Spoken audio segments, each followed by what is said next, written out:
ॐ नमः श्रीयतिराजाय विवेकानन्दसूरये सच्चित्सुखस्वरूपाय स्वामिने तापहारिणे परतत्त्वे सदा लीनो रामकृष्णसमाज्ञया यो धर्मस्थापनरतो वीरेशं तं नमाम्यहम्। স্বামীজির Karma Yoga 5th chapter, we help ourselves not the world. পরোপকারে নিজেরই উপকার। আজকে আমরা বাংলা বইয়ের 55 পৃষ্ঠার 2nd প্যারাগ্রাফ থেকে শুরু করব। English page number 73, first paragraph. তো গত ক্লাসে লাস্ট যেখানে আলোচনা আমাদের শেষ হয়েছে, আগের প্যারাগ্রাফের একদম শেষে স্বামীজি বলেছেন, বাংলা বইয়ের 54 পৃষ্ঠার লাস্ট লাইন বলছেন, এই জগৎ সুখ দুঃখ লইয়া অনন্তকাল চলিতে থাকিবে এবং আমরা উহাকে সাহায্য করিবার জন্য কিছু করি বা না করি তাহাতে কিছুই আসে যায় না। দৃষ্টান্তস্বরূপ একটি গল্প বলিতেছি। অর্থাৎ এই জগতে মানুষ শত শত বছর ধরে এই জগতের দুঃখ কষ্ট দূর করার চেষ্টা করে আসছেন, শুধরানোর চেষ্টা করছেন, কিন্তু তাতে কিছু আসে যায় না। স্বামীজি এই ব্যাপারটি একটা গল্পের মাধ্যমে বোঝাচ্ছেন। বলছেন যে একজন এরকম গরিব লোক ছিল, সে অর্থ চায়। সে কারো থেকে শুনেছে যে কোনো রূপে যদি একটা ভূতকে বশীভূত করতে পারে তাহলে তার দ্বারা সে অর্থ সম্পদ যা কিছু সব পেতে পারে। অর্থাৎ তার থেকে বোঝা যাচ্ছে যে এই লোকটি, গরিব লোকটি অর্থ চায় কিন্তু পরিশ্রম করতে চায় না, ফোকটে একটা বড় ধনী হতে চায়, কিছু একটা বাগিয়ে। তো যা হোক, এখন সে একটা ভূত খোঁজার জন্য চেষ্টা করছে, যে অনেক খুঁজে খুঁজে একজন এইরকম সাধু, যে এইরকম যৌগিক শক্তিসম্পন্ন সাধুর সে সন্ধান পায়। তাকে সে বারবার অনুরোধ উপরোধ করছে, তার কাছে খুব প্রার্থনা করছে। সাধু তাকে প্রথমে ফিরিয়ে দিয়েছে। আমরা সংক্ষেপে বলছি এই স্বামীজির উদাহরণটা। তো অনেক অনুরোধ উপরোধের পরে ওই সাধুর কাছ থেকে সে একটা মন্ত্র পায়, যে মন্ত্রটা কিনা জপ করলে এই একটা ভূত এসে হাজির হবে এবং তার আদেশ মতো সে কাজ করবে। কিন্তু ওই সাধু তাকে এই বলে সাবধান করে দিয়েছে যে, বলছেন ভূত বড় ভয়ানক প্রাণী, তাকে কাজ দিতে না পারলে সে কিন্তু তোমার প্রাণ নেবে। এখন লোকটির বাসনা এত ছিল যে সে ভাবলো সে ভূতকে সারা জীবন কাজ দিতে পারবে। তো সে রাজি হয়ে মন্ত্র নিয়ে চলে গেছে বনের মধ্যে। বনে গিয়ে ওই জাদু মন্ত্র সে খুব নিষ্ঠা সহকারে জপ করতে থাকে এবং অনেক দিন পরে সে দেখলো অবশেষে একটা বিরাট ভূত এসে হাজির হলো। ওই ভূত তাকে বলে যে, আমি হলাম এই ভূত, আমি তোমার মন্ত্র বলে বশীভূত হয়েছি, কিন্তু সর্বদা কিন্তু আমাকে কাজে নিযুক্ত রাখতে হবে। যে মুহূর্তে কাজ দিতে না পারবে সেই মুহূর্তে আমি তোমাকে সংহার করব। তো এই ভূত তাকে বলল। তো লোকটি বলছে তার তো ধারণা যে তাকে সে কাজ দিতে পারবে। এখন সে প্রথমে বলল যে, লোকটি তাকে প্রথমে বলল একটা আমার জন্য একটা বিশাল প্যালেস, প্রাসাদ নির্মাণ করো। ভূত বলল হ্যাঁ, তৈরি হয়ে গেছে, সঙ্গে সঙ্গে তৈরি হয়ে গেছে। তারপর বলছে আমার জন্য অনেক টাকা করি আনতে বলল, বলছে হ্যাঁ এসে গেছে, সঙ্গে সঙ্গে করে দিল। বলছেন যে এই বন কেটে এখানে একটা শহর তৈরি করো, তো সঙ্গে সঙ্গে সেটা ভূত তৈরি করে দিল। বলছেন যা বলছে লোকটি সঙ্গে সঙ্গে তা করে দিচ্ছে। কিন্তু লোকটি এখন বুঝতে পারলো না এই ভূতকে আর কি কাজ দেবে। ভূত কিন্তু তাকে বলল, আমাকে কাজ দাও, নইলে কিন্তু আমি তোমাকে খেয়ে ফেলব। লোকটি অত্যন্ত ভয় পেয়ে দৌড়ে দৌড়ে গিয়ে সেই যোগীর কাছে গেল যে আমার প্রাণ রক্ষা করুন, সে প্রাণ ভিক্ষা চাইছে। তো সাধু তাকে একটা উপায় বলল, বলছে তোমার সামনে যে ওই কুকুরটা দেখছো, বলছে ওই কুকুরটার লেজটা কেটে এই ভূতটাকে সোজা করার জন্য দাও। তো সঙ্গে সঙ্গে সে একটা অস্ত্র বার করে সেই কুকুরের লেজটি কেটে ওই ভূতটিকে দেয় যে তুমি এটা সোজা করো। ভূত যতই তা সোজা করে কিন্তু বারবার সেই লেজটি আবার বেঁকে যায়। দিনের পর দিন সে এইরকম করতে থাকে, কিন্তু কিছুতেই সে আর সফল হলো না। যখনই সে ছেড়ে দেয় তখনই কিন্তু লেজ আবার সোজা হয়ে যাচ্ছে। তো ভূত এইরকম ভাবলো যে জীবনে আমি এই রকম কখনো যন্ত্রণায় পড়িনি, আমি এত পুরাতন পাকা ভূত, কিন্তু এই রকম বিপদে আমি কখনো পড়িনি।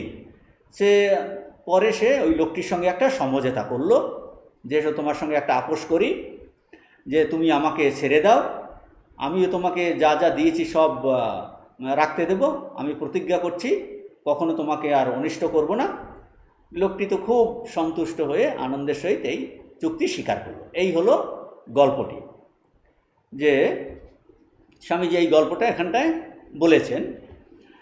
তো এখন স্বামীজি বলছেন এই গল্পটা বলে, এই জগৎটা কুকুরের এই কোঁকড়ানো লেজের মতো। মানুষ শত শত বছর এটাকে সোজা করবার চেষ্টা করছে, কিন্তু যখনই একটু ছেড়ে দেয় তখন আবারও গুটিয়ে আসছে। এই জন্যই অবতার পুরুষরা কিন্তু এই বারবার আসেন, বা তাদের বারবার আসতে হচ্ছে। যে অবতার পুরুষ একবার এসে একদম পার্মানেন্ট চিরস্থায়ী মঙ্গল করে দিতে পারেন? তো বলছেন না, এই মায়ার জগতে এই রকমই কিছুদিন কোনো একটা অংশে সে ঠিক চলবে, কিন্তু এই জগৎ হলো 3 গুণ দ্বারা তৈরি, কন্টিনিউয়াসলি এই কখনো সত্যগুণের প্রভাব, তারপর রজ তম, এগুলো কন্টিনিউয়াস রোটেশনে আসতেই থাকবে। বলছেন এই জগতের চরিত্রটাই কিন্তু কিছুদিন ঠিকঠাক চলবে, তারপর আবার ওই নিচের গতিকে যাবে। এখন জগতের এই রকম স্বরূপ জেনেও যে কুকুরের লেজের মতো ছেড়ে দিলেই আবার বেঁকে যাবে, আমাদের কিন্তু তার ভালোর জন্য কর্ম করতে হবে। কেননা এই কর্ম করতে গিয়ে আমরা নিজেরা সোজা হয়ে যাব, জগৎকে কিন্তু সোজা করা যাবে না। জগৎ কিন্তু ওই রকমই থাকবে, আমরা নিজেরা সোজা হব। কিন্তু কিভাবে কর্ম করব? স্বামীজি বলছেন প্রথমেই আমাদের এই জানা উচিত। কি জানা উচিত? প্রথমে জানা উচিত যে আমাদের কি জানা উচিত? আমাদের আসক্তি শূন্য হয়ে কিভাবে কাজ করতে হয়। যে জগৎ কুকুরের লেজ, কিন্তু আমাদের কাজ করতে হবে নিজেদের সোজা হওয়ার জন্য। কিন্তু কিভাবে কাজ করতে হবে? আসক্তি শূন্য হয়ে কিভাবে কাজ করতে হয় সেইটা প্রথমে আমাদের জানতে হবে। তা নাহলে কিন্তু আমাদের এই ফ্রাস্ট্রেশন আসবে, আমরা অবসাদগ্রস্ত হব, দুঃখ আসবে, কিন্তু যার কোনোটাই আমরা চাই না। আমরা নিষ্কাম কর্ম করব, জগতের কল্যাণ, লোকের উপকার, তার জন্য আমাদের অবসাদ আসুক আর দুঃখ, এটা কিন্তু চাই না। আমরা চাই আনন্দ, আমরা চাই পূর্ণত্ব, অবসাদগ্রস্ত অবস্থা চাই না। কিন্তু আসক্তি হয়ে করলে, যে আমরা করলেই জগৎ ঠিক হয়ে যাবে, এই ভাবটা যদি থাকে তাহলে কিন্তু ফ্রাস্ট্রেশন আসবে, যে আমাদের করে যেতে হবে, কিন্তু জগৎ ওইরকম কিন্তু পাল্টাবে না। কাজেই এই জগতের উপকার বা অন্যের সাহায্য করতে গিয়ে আমাদের গোড়া হলে হবে না। এই জগৎ কুকুরের লেজ, যেটা জেনে কর্ম করলে আমরা গোড়া হব না, ফ্যানাটিক হব না। জানবো যে জগৎ কোনো কালে সোজা হবে না, সুতরাং এই গোড়া হওয়া থেকে রক্ষা পাবো। আমাকে সোজা হতে হবে, আমার চিত্তশুদ্ধি হতে হবে, আমাকে জ্ঞান লাভ করতে হবে, পূর্ণত্ব লাভ করতে হবে। তো এই গোড়ামি হলো একদেশী ভাব। গোড়ামিটা কিন্তু এই একদেশী ভাব। যারা গোড়া, ফ্যানাটিক, তারা ভাবে তাদের চিন্তাটাই একমাত্র চিন্তা, অন্যরা যা চিন্তা করছে সেটা ভুল। তাদের ওই ভাব ছাড়া জগতে আর কিছু যে ভালো হতে পারে এই রকম তাদের মনেই নেই। তারা তাদের ওই মতবাদ সম্বন্ধে কখনো কোশ্চেন করে না, প্রশ্ন করে না যে এটা ঠিক কি না।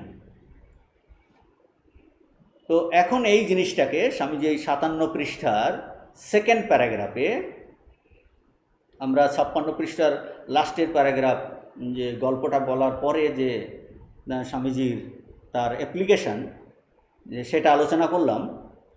এখন স্বামীজি বলছেন যে গোরা কত প্রকারের এই যে ফ্যানাটিক গোরামি আছে তার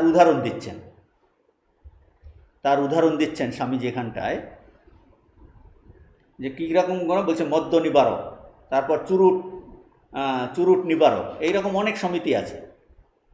মানে এই মদ্য নিবারক বা চুরুট নিবারক, এখন মানুষ যদি মদ্যপান বন্ধ করে বা ধূমপান বন্ধ করে তবে জগতের অনেক ভালো মঙ্গল হবে।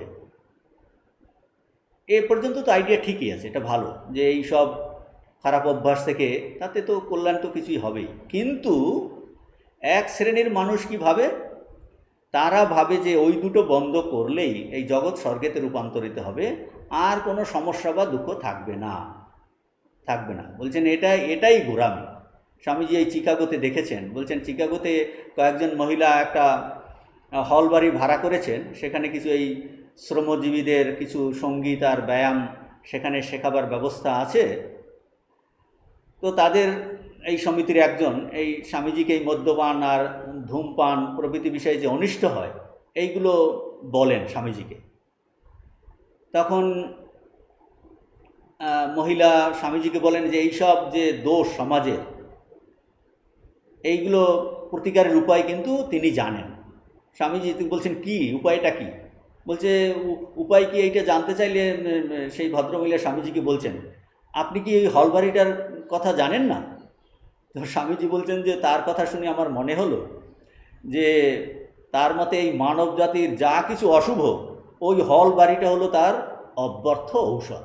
যে ওই হল বাড়িতে গেলেই এই যত কিছু জগতের অনিষ্ট আছে, অমঙ্গল আছে, সব একদম সমাধা হয়ে যাবে। তো এই গোরামির উদাহরণ দিয়ে বোঝাচ্ছেন যে এটা এক ধরনের গোরামি। ভারতবর্ষে এক শ্রেণীর গোরার কথা বলছেন স্বামীজি, যে তারা মনে করেন যে মেয়েদের যদি একাধিক বিয়ে করার অনুমতি দেওয়া যায় তবেই সব দুঃখ ঘুচে যাবে। আসলে সব ধরনের গোরামির মানে এইগুলো সবই গোরামি। তাদের মন এমন একটা চিন্তাতে আসক্ত এবং তারা এত একাঙ্গী, একদর্শী যে অন্য কিছু ভাবতেই পারে না। তো কেউ তাদের যদি অনুসরণ না করে, তাদের কথা না শোনে, তাহলে কিন্তু তারা অত্যন্ত ক্রোধান্বিত হয়। আর উদাহরণ দেওয়া যেতে পারে, যেমন খ্রিস্টানের মধ্যে অনেকেই যারা ফ্যানাটিক বলছে মুসলমান, তারা ভাবে যে তাদের ধর্মটাই শ্রেষ্ঠ। খ্রিস্টান ভাবছে তাদের ধর্মটাই শ্রেষ্ঠ, মুসলমান হচ্ছে তাদের ধর্মটাই একমাত্র ধর্ম, আর জগতের সবারই কিন্তু তা গ্রহণ করা উচিত। যারা করবে না তাদের কিন্তু নরকে যাবে, কাজেই তার আগেই তাদের হত্যা করে ফেলে। বলছে এত গোরা। তো বলছেন এই গোরামি, বলছে কিন্তু জগৎকে যদি অ্যানালিসিস করা যায়, দেখা যায় যে তাদের চিন্তা অনুযায়ী জগৎ কিন্তু কোনো কালেই সবাই এই মুসলমানেও পরিণত হবে না বা খ্রিস্টানও হবে না। সবই গোরামি। স্বামীজি এই 57 পৃষ্ঠার দ্বিতীয় প্যারাগ্রাফের লাস্টে বলছেন সবই গোরামি, আর জ্ঞানী ব্যক্তি কখনো গোরা হইতে পারে না। যে the goal of mankind is knowledge, বলছে জ্ঞানী ব্যক্তি কখনো কিন্তু গোরা হতে পারে না। তার ঠিক তিনি অবস্থাটা জানেন যে জগৎ এইরকমই চলবে। তো এইটা বলছেন এর পরের প্যারাগ্রাফে, এই 57 পৃষ্ঠার আমরা তৃতীয় অনুচ্ছেদ, আর ইংরেজি পেজ নাম্বার 75, সেকেন্ড প্যারাগ্রাফ, 75-এর সেকেন্ড প্যারাগ্রাফ।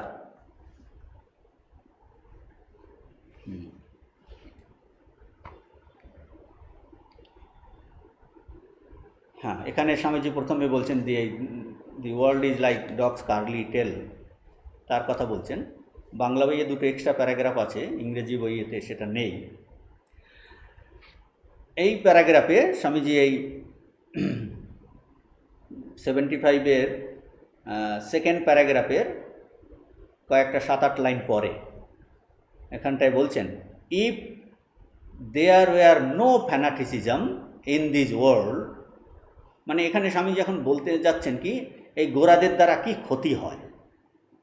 যে সব গোড়ামির অনেক উদাহরণ দিলেন, এর দ্বারা জগতে কীরকম ক্ষতি হচ্ছে এটা বোঝাচ্ছেন। If there were no fanaticism in this world, it would make much more progress than it does now. It is a mistake to think that fanaticism can make for the progress of mankind. On the contrary, it is a retarding element, creating hatred and anger and causing people to fight each other and making them unsympathetic. এইটা স্বামীজি বলছেন। তো আগের সঙ্গে কি connection? এরকম হবে যে এর আগে স্বামীজি বলেছেন যে জগতের এই কল্যাণের জন্য আমাদের কাজ করা উচিত, that is the highest motive power for action. কিন্তু স্বামীজি ওই গল্পটি বলে বলছেন যে জগৎ হলো কুকুরের কোঁকড়ানো লেজের মতো, তা কখনো সোজা হবে না, আর এইটা যদি আমরা জানি তাহলে আমরা গোড়া হব না। তারপরে স্বামীজি ওই গোড়াদের কয়েক প্রকার উদাহরণ দেওয়া সেটা বুঝিয়েছেন, যে কত তাদের সংকীর্ণ দৃষ্টি, তাদের একদর্শী ভাব। এখন স্বামীজি এই প্যারাগ্রাফে, এই বাংলা বইয়ের 57 পৃষ্ঠার যে 3য় অনুচ্ছেদ আর ইংরেজি যেটা আমরা এখন পড়লাম, এখানটায় বলছেন যে এই গোড়াদের দ্বারা কি কি ক্ষতি হয় জগতে তার আলোচনা করছেন।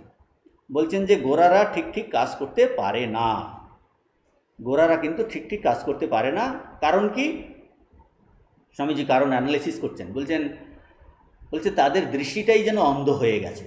যে জগতে, বলছেন জগতে যদি এইরকম গোড়ামি না থাকতো, if there were no fanaticism in this world, যদি এইরকম জগতে গোড়ামি না থাকতো, তবে জগৎ যেরূপ উন্নতি করছে, বলছে তাদের অপেক্ষা অনেক বেশি উন্নতি করত। তো গোড়ামির দ্বারা মানব জাতির যে উন্নতি হয় এইরূপ চিন্তা করাটা ভুল। স্বামীজি বলছেন অন দ্য কন্ট্রারি, পক্ষান্তরে বলা যায় যে গোড়ামির জন্য উন্নতি বিঘ্ন হয়। এই স্বামীজি দুদিক দিয়ে আলোচনা করছেন যে গোড়ামির দ্বারা কখনো ওই জগতের কল্যাণ হয় না, তারা গোড়ারা ঠিক কাজ করতে পারে না, তাদের দৃষ্টিটাই যেন অন্ধ হয়ে গেছে, যে তাদের দ্বারা মানব জাতির উন্নতি হয় না, বরং আরও বলছেন কন্ট্রারি, অন দ্য কন্ট্রারি, বরং গোড়ামির জন্য উন্নতি বিঘ্ন হয়। কারণ কি? বলছেন গোড়ামির জন্যই এই ঘৃণা আর ক্রোধের উৎপত্তি হয়। গোড়ামি থেকেই, ফ্যানাটিসিজম থেকেই এই ঘৃণা আর ক্রোধের উৎপত্তি হয়। পরস্পরের মধ্যে এই বিরোধ বাড়তে থাকে এবং পরস্পরের মধ্যে যুদ্ধ হয়। এগুলো তো আমরা জগতের ইতিহাসে জানি। মানে পরস্পরের মধ্যে সহানুভূতির হ্রাস পায়, সাহায্যের হাত না বাড়িয়ে ক্ষতি করার চেষ্টা হয়, ফলে মানব জাতির সামগ্রিক উন্নতি বিঘ্ন হয়। তো স্বামীজি দেখাচ্ছেন যে গোড়ামির জন্য উন্নতির বিঘ্ন হয়। এই পরপর স্বামীজি অ্যানালিসিস করছেন যে ঘৃণা আর ক্রোধ উৎপন্ন হয়, সহানুভূতি চলে যায়, পরস্পরের মধ্যে বিরোধ বাড়ে, যুদ্ধ হয়, সে পরস্পর সাহায্য না করে আরও ক্ষতি করে, সাবোতেজ করে। তো মানব জাতির সামগ্রিক উন্নতি বিঘ্ন হয় এই গোড়ামির দ্বারা। তো বলছেন আমরা যা করি, হ্যাঁ, এই 57 পৃষ্ঠার 3য় অনুচ্ছেদের লাস্টে বলছেন আমরা যাহা করি বা আমাদের যাহা আছে মনে করি তাহাই জগতে শ্রেষ্ঠ, এবং যাহা আমাদের নাই তাহার কোনো মূল্য নাই। অর্থাৎ আমাদের একটা চিন্তাধারা, যে একগুঁয়ে চিন্তাধারা, আমরা যেটা করছি বা আমার যেটা আছে মনে করি এই জগতে সেটাই শ্রেষ্ঠ, আর যেটা আমার নাই, আমার মধ্যে সেই অন্য কোনো বোধ বা চিন্তা নেই, তার কোনো মূল্য নাই, তার কোনো মূল্য নেই। নাথিং লাইক লেদার, যেমন চামড়ার দ্বারা জগৎকে ঢেকে দেওয়া সমস্যার সমাধান হয়ে যাবে, সেই গল্পতে আছে। তো সেই রকম আর কি, আমার কাছে যেটা আছে সেইটাই একমাত্র বস্তু, অন্য কিছু যেন আর কিছু মূল্য নাই। স্বামীজি এইটা বোঝাচ্ছেন। তারপরে স্বামীজি বলছেন তাহলে কি করতে হবে? বলছেন অতএব তাহলে এখন গোড়ামির ভাব যখন আসবে তখন আমাদের এই কুকুরের লেজের কথা মনে রাখতে বলছেন। স্বামীজি এখন এই গ্রামের এই কুফল ব্যাখ্যা করলেন যে আমাদের উদ্দেশ্য কি? আমরা চাই জগতের কল্যাণ হোক, মঙ্গল হোক, অন্যের উপকার হোক।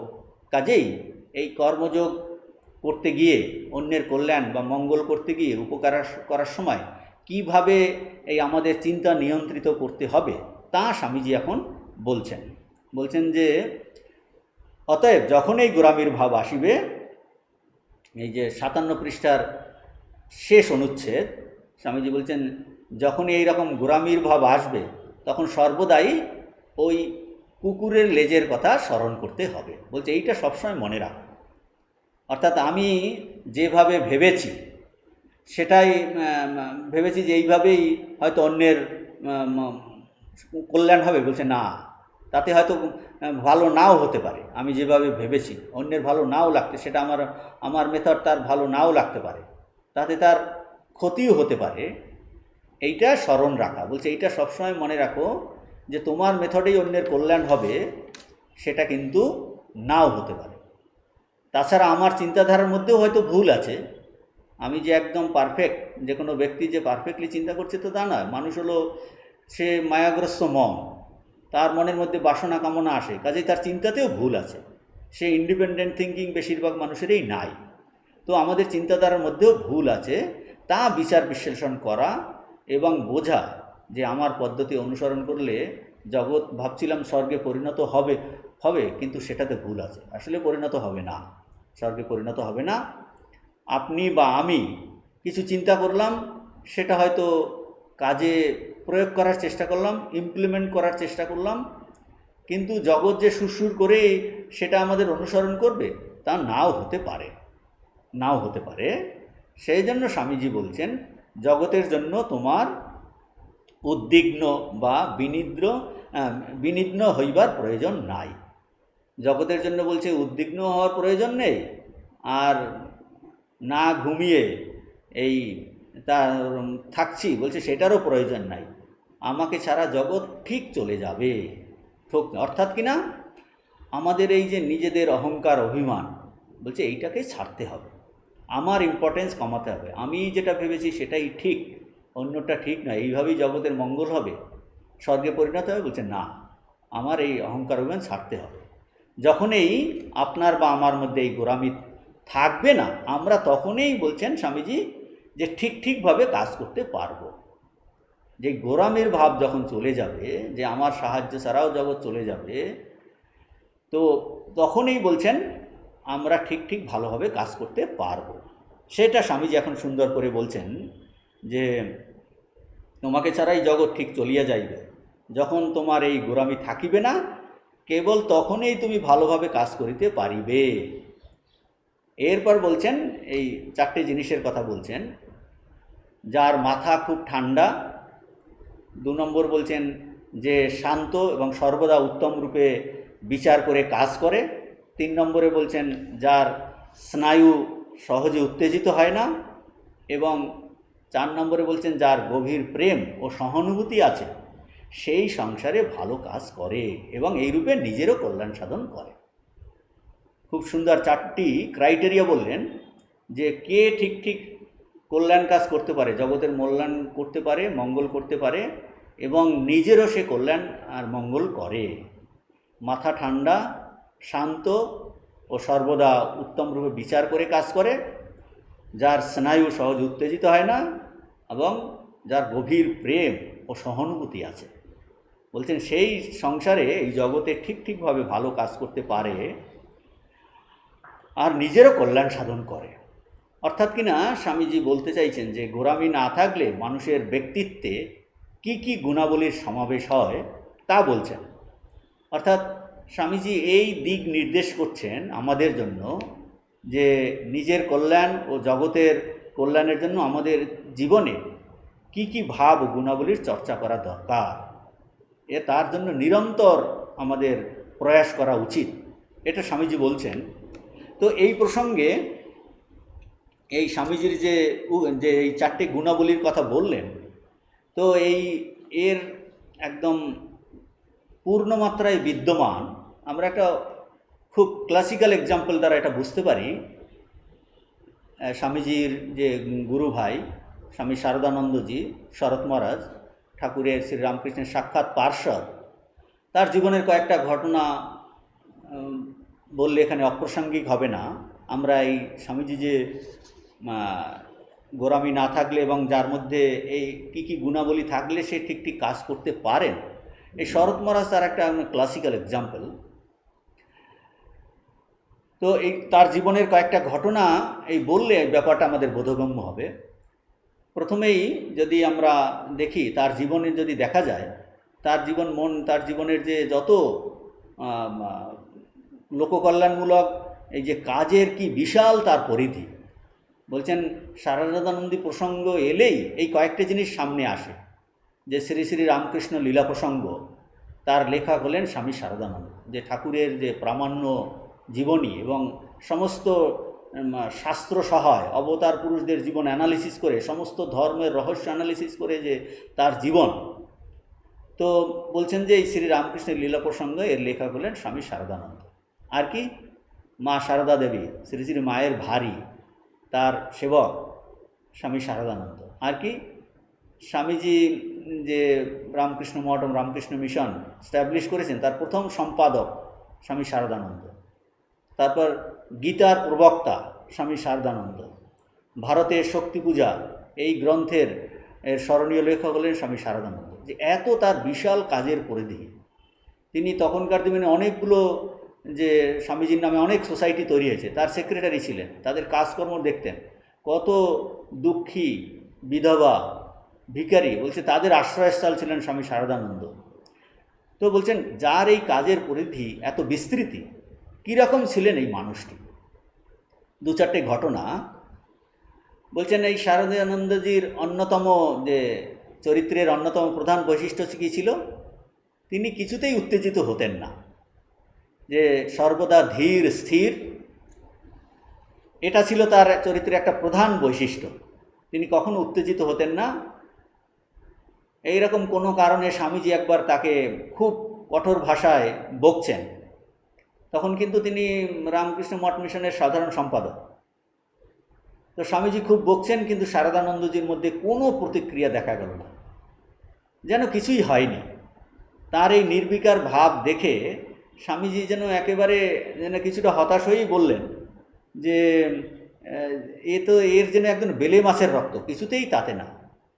স্বামীজি যখন তাকে, ঘটনা অনেক বড়, স্বামীজি যখন তাকে বকছেন, তার মধ্যে একজন কলকাতা থেকে একজন গণ্যমান্য ব্যক্তি স্বামীজির সঙ্গে দেখা করতে, তো তখন দুজনে চুপ করে আছেন। তখন চা দিয়ে গেছে সেবক, দুজনে সবাই মিলে চা খাচ্ছেন, হাসছেন। তারপর ওই ভদ্রলোক চলে যেতে স্বামীজি আবার ওই চলে যাওয়ার পরেই সেই নেক্সট বম্বারমেন্ট বকুনি শুরু করেছে। তো এইরকম, কিন্তু শারদানন্দজির কোনো বিকার নেই। স্বামীজি এই যেন কিছুটা হতাশ হয়েই পরে বলেন এর যেন বেলে মাছের রক্ত, কিছুতেই তাতে না। এক নম্বর ঘটনা। দু নম্বর ঘটনা, স্বামী শারদানন্দী তখন সেই উদ্বোধনের মায়ের বাড়ির অধ্যক্ষ, আর তো তিনি জেনারেল সেক্রেটারি মঠ মিশনের, আর মায়ের সেবক। তো শান্তভাবে সমস্ত কিছু সামলাচ্ছেন। তিনি ওই উদ্বোধন বাড়িতে আছেন, মাও আছেন। মা থাকেন দোতলাতে, এই নিচের তলাতে একটা ঘরে বসে শরৎ মহারাজ তার সাধারণ সম্পাদকের কাজও করেন, আর এই লীলা প্রসঙ্গ লেখেন।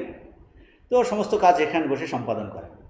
পাশের একটা ঘরে উদ্বোধন কার্যালয় এর অফিস, সেখানে এই কয়েকজন কম বয়সী এই সাধু ব্রহ্মচারী ও ভলান্টিয়ার, তারা কথাবার্তা বলছে, একটু হইচই হচ্ছে এবং একটু মাত্রাটা একটু উচ্চস্বরেই হচ্ছে। মায়ের, শ্রী শ্রী মায়ের সঙ্গিনী এই গোলাপ মা, তিনি তাদের এই যে সাধু ব্রহ্মচারী আর স্বেচ্ছাসেবক, তাদের ভৎসনা করে বলেন যে না, তোমাদের ধন্যী আক্কেল যে উপরে মা রয়েছেন, নিচে শরৎ রয়েছে, আর তোমরা এখানে হইচই করছো। সেটা কিন্তু খুব উঁচু গলায় বলেন। যে শারদানন্দজির কানে, যে তিনি তখন ওই পাশের ঘরে কাজ করছিলেন, শান্তভাবে এই যে কাজ করছেন, সেই শারদানন্দজির কানে এই গোলাপ মার এই উচ্চস্বরের কথা গেল। তিনি গোলাপ মাকে বলেন যে তুমিও বেশ তো গোলাপ মা, ছেলেরা এমন হইচই করছে, তা বলে কি আছে, তাতে কান দিতে আছে? আমি তো পাশেই আছি, আমি কিছুই কান দেই না এবং কিছু শুনতেও পাই না। কানটাকে বুঝিয়ে দিয়েছি, তুই তোর প্রয়োজনীয় বিষয় ছাড়া কিছু শুনিস না। কান তো কই কিছু শোনে না। বলছেন এই ছিলেন শারদানন্দজি, কানকে বলে দিয়েছেন, কান শুনছে, সে তাদের কাজেই তিনি, কাজে ওইগুলো শুনতেই পাচ্ছেন না। বলছে প্রয়োজন ছাড়া অন্য কিছু শুনবে না। আরও ঘটনা, ডক্টর কাঞ্জিলাল, তো তার সঙ্গে শরৎ মহারাজ আর কাঞ্জিলাল আসছেন বেলুর মঠে নৌকাতে। তো মাঝপথে প্রচণ্ড ঝড় উঠেছে, নৌকা কাঁপছে, আর শারদানন্দজি তো খুব শান্তভাবে হুকোতে তিনি তামাক খাচ্ছেন। তার যেন কোনো বিকার নেই, যেন কিছুই হয়নি। কাঞ্জিলাল কী করলেন, রেগে মেগে এই হুকো থেকে কলকেটা টেনে ছুঁড়ে গঙ্গায় ফেলে দিয়ে বললেন, আপনি তো দেখছি আচ্ছা মশাই মজার লোক, নৌকা ডুবছে আর আপনি বসে বসে তামাক খাচ্ছেন। তো মহারাজ নির্বিকারভাবে উত্তর দিলেন, খাবো না তো কী করবো, ডুবার আগেই কি জলে ঝাঁপ দিতে হবে নাকি? তারপরেই কিছু পরেই ঝড় থেমে যায়। এই ছিলেন শারদানন্দজি। স্বামীজি বলছেন না, যার নার্ভ সহজে উত্তেজিত হয় না সেই ঠিক ঠিক কাজ করতে পারে। আরও ঘটনা, এই তখন তো রিলিফের কাজ প্রথম দিকে খুব হচ্ছে। এই ত্রাণের যে রিলিফের আদর্শ আর সেবার ভাব প্রসঙ্গে শারদানন্দজি একটা চিঠিতে লিখেছেন। এই চিঠি মাকে পরে শোনানো হচ্ছিল। তার কি মর্মস্পর্শী ভাষায় লেখা, যে মানুষের এই দুঃখ দুর্দশার তার প্রাণ এত কাঁদছে। তো সেই চিঠি মাকে পড়ে শোনানো হচ্ছিল। তো পত্র শুনতে শুনতে যিনি এই চিঠি পাঠ করছিলেন, মা তাকে বলছেন, চোখে জল মায়ের, বলছে শরতের দিল দেখলে নরেনের পরে এত বড় প্রাণ আর একটিও পাবে না।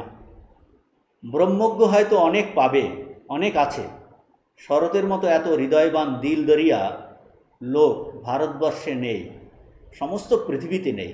মা বলছেন যে ভারতবর্ষেও নেই, পৃথিবীতে নেই।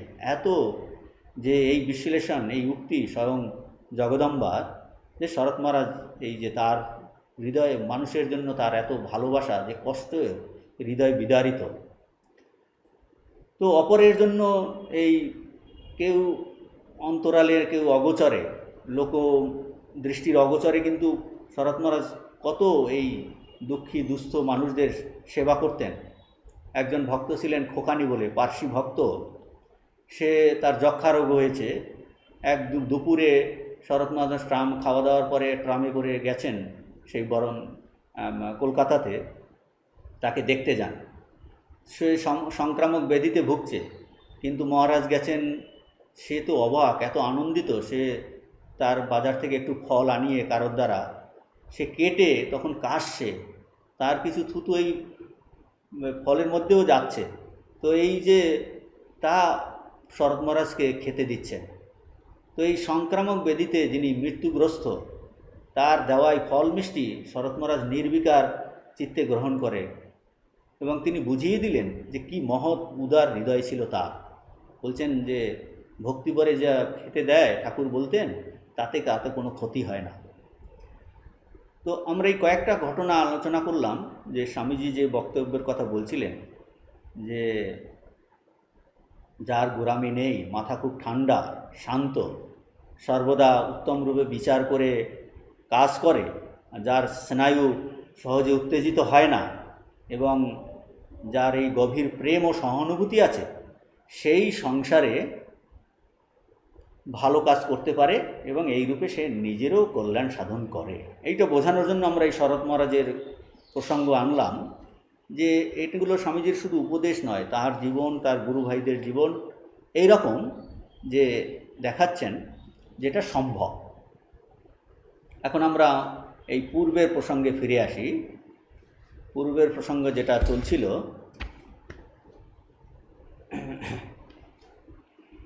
57 পৃষ্ঠার লাস্ট প্যারাগ্রাফ,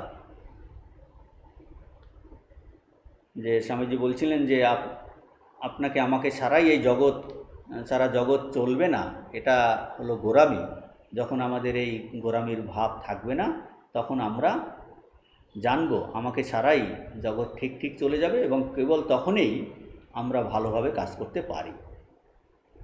আর গোরামি না থাকলে এটা হবে। আর গোরামি থাকলে কি হবে, এটা বলছেন এই লাস্টে 57 পৃষ্ঠার লাস্টে বলছেন। এখন গোরারা, স্বামীজি বলছেন গোরারা নির্বোধ।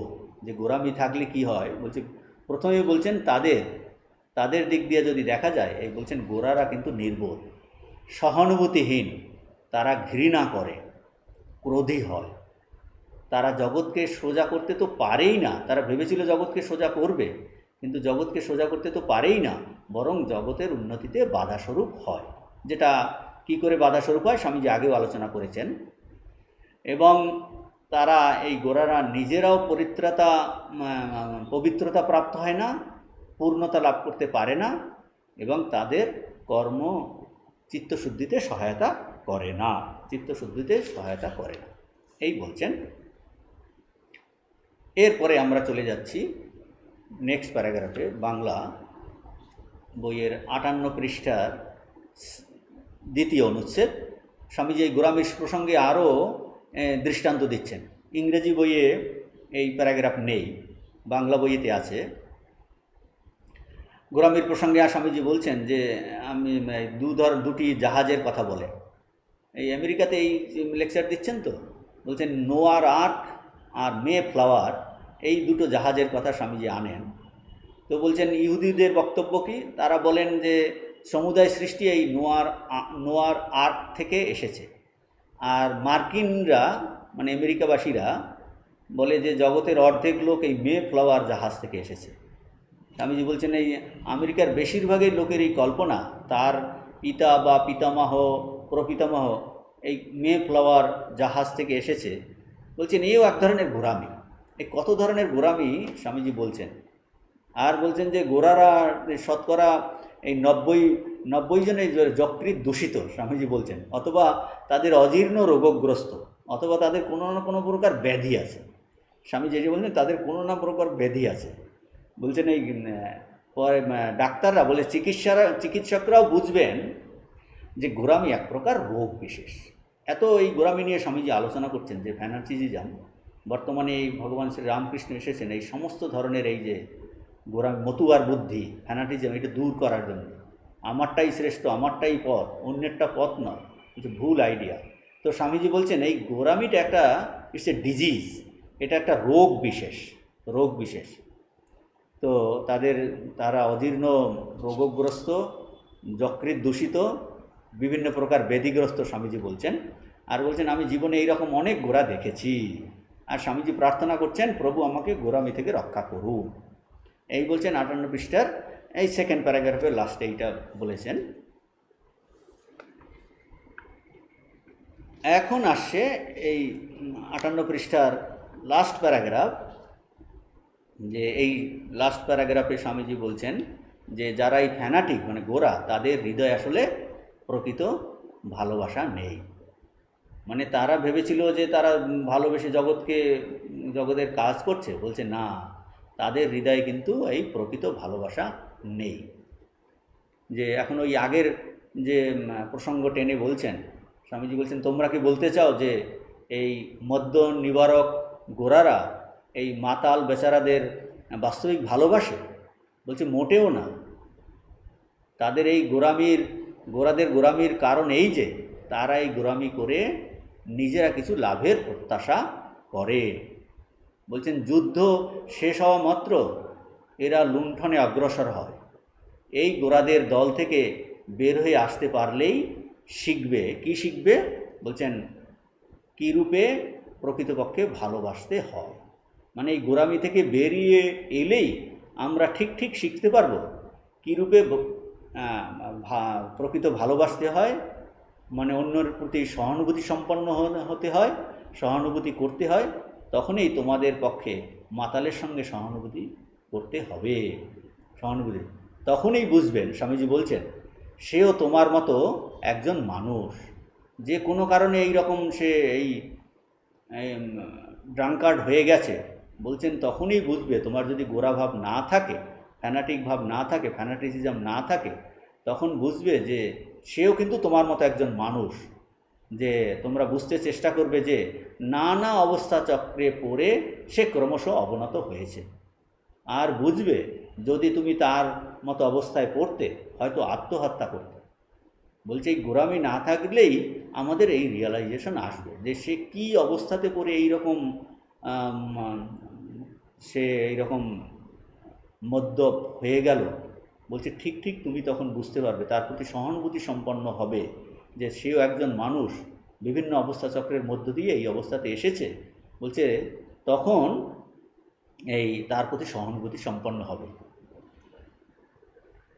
তো এই সব আলোচনার অর্থ এই দাঁড়াচ্ছে যে স্বামীজি বলতে চাইছেন জগতের কল্যাণ করতে গিয়ে এই গোঁড়ামি থেকে বের হতে হবে, তবেই আমরা অন্যকে ঠিক ঠিক ভালোবাসতে পারবো, অন্যের প্রতি সহানুভূতি সম্পন্ন হতে পারবো, অন্যের প্রতি সহানুসম্পন্ন। এখন এই স্বামীজি এই সিনপসিস করছেন, সারাংশ করছেন এই অধ্যায়ের page number 76 to recapitulate the chief points in today's lecture. এই এখন স্বামীজি এই শেষ প্যারাগ্রাফে 59 পৃষ্ঠার লাস্ট প্যারাগ্রাফ, এটাই এই অধ্যায়ের শেষ প্যারাগ্রাফ। এখানে স্বামীজি এই বর্তমান অধ্যায়ের বলছেন আজকের বক্তৃতার মুখ্য বিষয়গুলি পুনরচনা, সিনপসিস করছেন। কি করছেন? সারাংশ। প্রথমত বলছেন, এই প্রথমতর মধ্যে অনেকগুলো পয়েন্ট আছে। প্রথমত বলছেন, প্রথমতর মধ্যে ফার্স্টলি এর মধ্যে পয়েন্ট নাম্বার 1 যে আমাদিগকে মনে রাখতে হবে যে আমরা সকলেই জগতের নিকট ঋণী, জগৎ আমাদের নিকট ঋণী নয়। এইটা বলছেন, ঋণী নয়, জগৎ আমাদের নিকট এতটুকু ঋণী নয়। আচ্ছা, কিভাবে আমরা, এর অর্থটা কীরকম, কিভাবে আমরা ঋণী? বলছি আমরা জগতে এসে জগতের এই যে যত শিক্ষা পাচ্ছি, কত মানুষজন আমাদের শিক্ষা দিচ্ছে, শিক্ষা পেয়েছি, কত ইনস্টিটিউশনে প্রতিষ্ঠানে আমরা শিক্ষকের কাছে শিক্ষা পেয়েছি, আমরা ঘরবাড়ি তৈরি করছি, তাতে কত শ্রমিক, কত মিস্ত্রি তারা কাজ করেছে, তাদের নিকট আমরা ঋণী। আমরা অন্ন খাচ্ছি, কত কৃষক সেই কষ্ট করে অন্ন উৎপাদন করছে, তাদের কাছে ঋণী। এটা বলছেন এইরকম আমরা বিভিন্ন জনের কাছে আমাদের জীবনের জন্য কিন্তু ঋণী। এরকম বলছেন দেব ঋণ আছে, পিতৃঋণ আছে, ঋষি ঋণ আছে, নিরি ঋণ আছে, ভূ ঋণ আছে, প্রচুর ধরনের আমরা। তো আমাদিগকে এইটা স্বামীজি বলছেন মনে রাখতে হবে যে আমরা সকলেই জগতের নিকট ঋণী, জগৎ আমার নিকট এতটুকু ঋণী নয়। তারপর বলছেন যে আমাদের সবারই মহা সৌভাগ্য। কী সৌভাগ্য? যে আমরা জগতের জন্য কিছু কাজ করার সুযোগ পেয়েছি, জগৎকে সাহায্য করতে গিয়ে প্রকৃতপক্ষে নিজেদেরই আমরা কল্যাণ করে থাকি। প্রথমত বললে প্রথমের এটার মধ্যে এই দুটো পয়েন্ট বললেন। তারপর বলছেন দ্বিতীয়তে কী আছে? দ্বিতীয়তের মধ্যেও বলছেন যে এখানে এই জগতে একজন, স্বামীজি বলছেন যে জগতে একজন ঈশ্বর আছে। এই জগৎ আমি বা তুমি কেউ সৃষ্টি করিনি। যে আর স্বামীজি বলছেন এটা সত্য নয় যে এই জগৎ স্রোতে ভেসে যাচ্ছে এবং আপনার বা আমার সাহায্যের জন্য অপেক্ষা করছে। বলছে এটা মোটেও সত্য নয়। জগতে একজন ঈশ্বর আছেন, তিনি সৃষ্টি করেছেন, আর ঈশ্বর এই জগতে বর্তমান, তিনি অবিনাশী, নিয়ত ক্রিয়াশীল, তিনি সবসময় অতিন্দ্রিতভাবে কাজ করে যাচ্ছেন, আর তার সতর্ক দৃষ্টি সর্বত্র পরিব্যাপ্ত, তিনি সমস্ত কিছু জানেন। সেই জন্য ভগবানকে বলা হয় তিনি সর্বজ্ঞ এবং সর্ববিদ, যে সর্বত্র তার সতর্ক দৃষ্টি, সর্বত্র তার সেটা পরিব্যাপ্ত। আর এই জগৎ যখন নিদ্রা যায়, বলছেন এই জগৎ যখন নিদ্রা যায় তখনও তিনি কিন্তু জেগে থাকেন, তিনি অবিরত কাজ করেন, তার কিন্তু ঘুম নেই। তিনি সর্বদাই সেই চৈতন্য স্বরূপ, তিনি সর্বদাই সর্বত্রই সে সৃষ্টি করেছেন, কাজে সমস্ত খবর তার আছে। আর জগতে যা কিছু এই পরিবর্তন বিকাশ দেখা যায় সবই তার কাজ। এই দ্বিতীয়ততে বললেন, এই 4টে পয়েন্ট কথা বললেন। তৃতীয়ত, এরপর স্বামীজি বলছেন আমাদের কাউকে ঘৃণা করা উচিত না। কেন? এই জগৎ আসলে চিরকাল আমরা কি দেখতে পাচ্ছি? শুভ অশুভের মিশ্রণ। বলছে এই তো জগতে সবসময় এই শুভ অশুভের মিশ্রণ থাকবেই। শুধু ভালো মানুষ, শুধু ভালো জিনিস, বলছে তা কখনো হয়নি, কখনো হবে না। বা জগতে শুধু মন্দ লোক, শুধু মন্দ জিনিস, বলছে তাও নয়, এই দুটোর মিশ্রণ। কাজেই এটাই যখন ইনহেরেন্ট স্টেটমেন্ট অফ ফ্যাক্ট, কি জগতে এই দুটোরই মিশ্রণ আছে। কাজেই ভালো তো লোকও থাকবে, মন্দ লোকও থাকবে, ভালো জিনিস মন্দ জিনিস সব থাকবে। বলছে কাজেই এই মন্দকে ঘৃণার দৃষ্টিতে দেখা ছেড়ে দাও। এটা বলছে আমাদের কাউকে ঘৃণা করা উচিত নয়। আর বলছেন আমাদের কর্তব্য কি?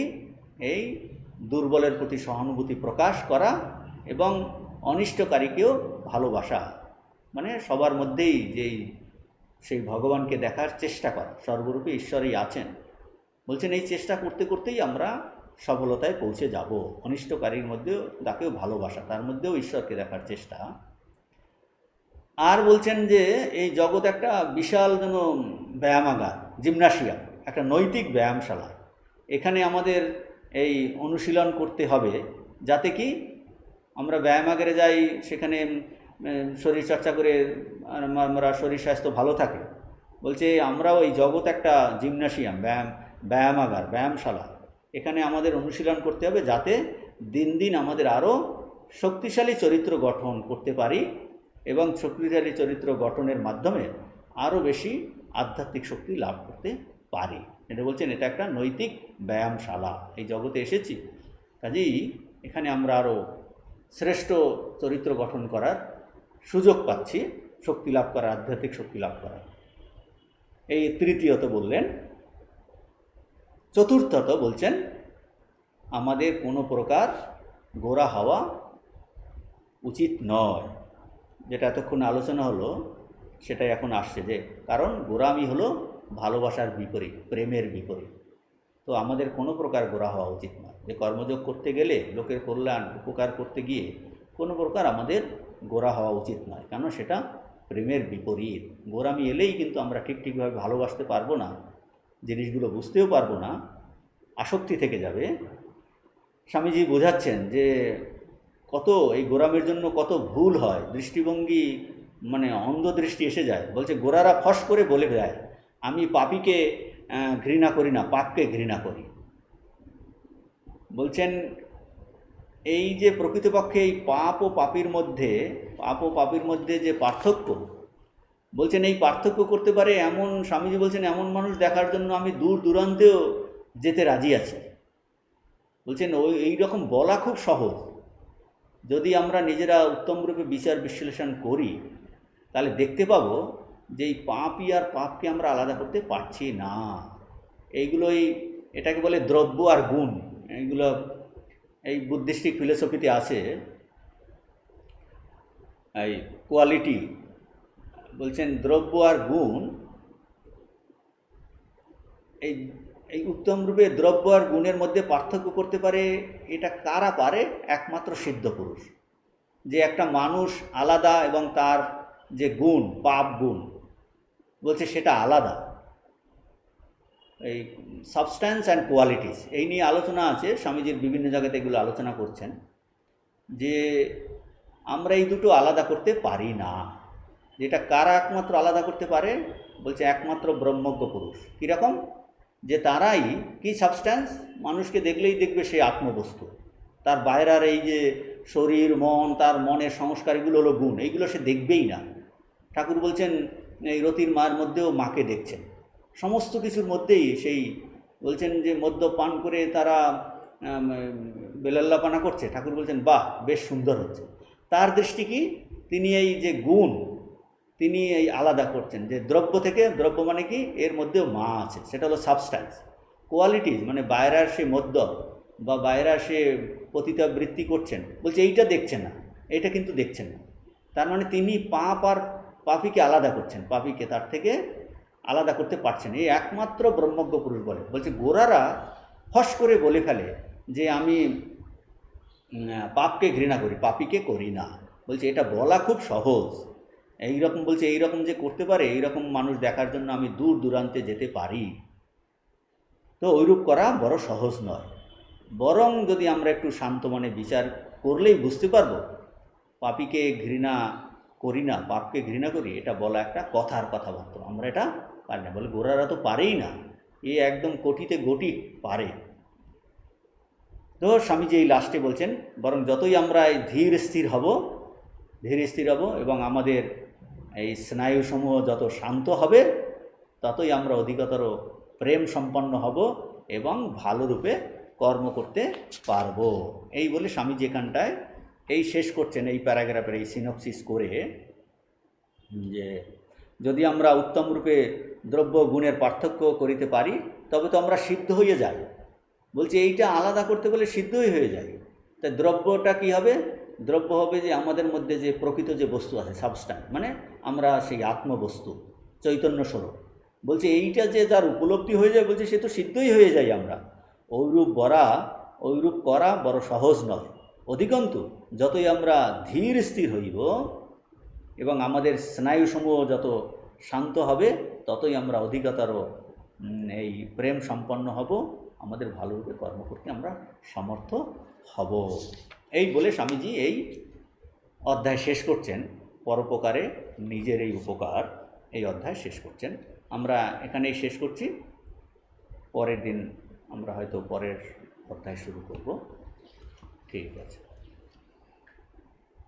ওম শান্তি শান্তি শান্তি। হরি ওম তৎসৎ। শ্রীরামকৃষ্ণার্পণমস্তু।